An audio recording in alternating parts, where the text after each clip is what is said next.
Welcome to another enlightening segment on our channel, where we unravel the intricacies of small-scale importing.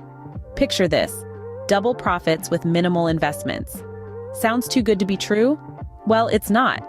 Items like mobile accessories can provide exactly this opportunity, especially when ordered from the bustling Chinese markets. Think about AirPods and other popular mobile accessories. We'll delve into the logistics of ordering, tax implications, ideal quantities, and sourcing. Our focus is on the Chinese market, renowned for its affordable rates and quality products. Ready to venture into this profitable business? Then subscribe to our channel, your hub for business ideas centered around import, export, and manufacturing. From 1,000 rupees to 10 crores, we've got you covered with information about highly lucrative business ventures. So let's consider a scenario. You have an investment of 100,000 rupees and you want a product that could potentially yield 200 to 300,000 rupees.